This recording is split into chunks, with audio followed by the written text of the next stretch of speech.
Tövende atağlıq şair Ahmet Emin Ustaz'ın tekstigi işlegen eng ijadi kuylarimdan Arman degan naqshini o'rlab beraman. Tankash, pianino tankashga Shahida Sulaymonova taklif qilaman.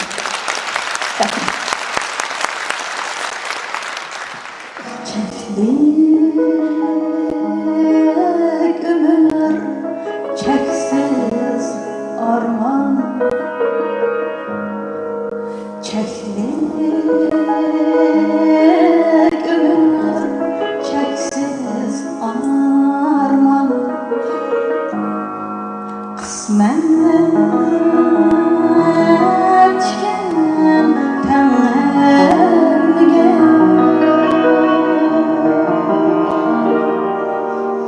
barca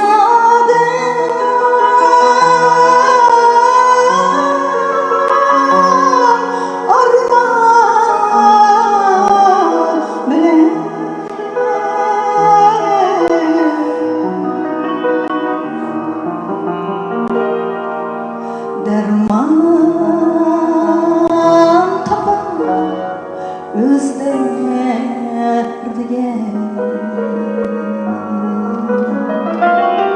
armağanlarım dilek, armağanlarım yürek, armağan bilen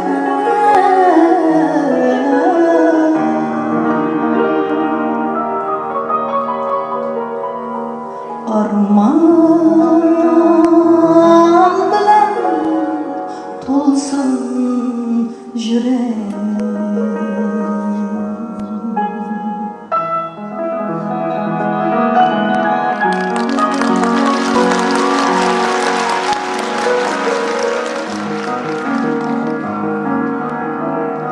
Çiçeklisin bir armağanı tuğlar yine bir ömrümde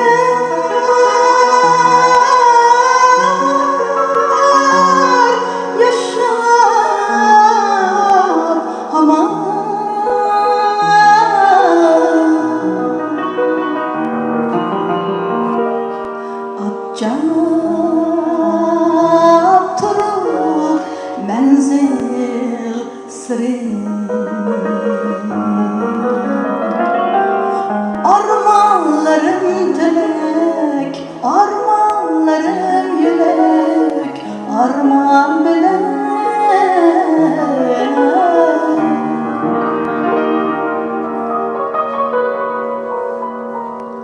armağan bilen külsün yürek.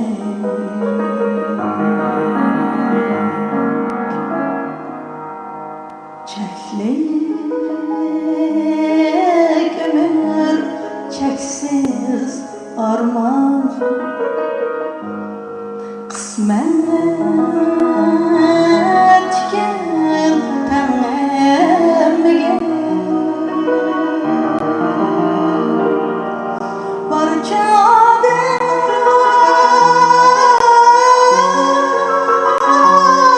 armağan bilen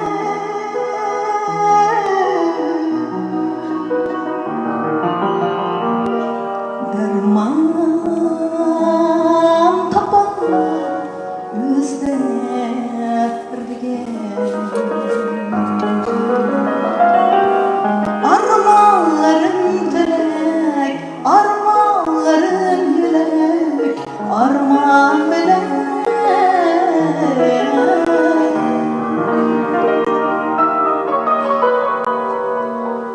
armağan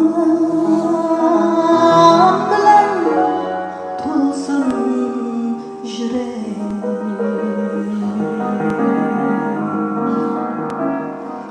Armağan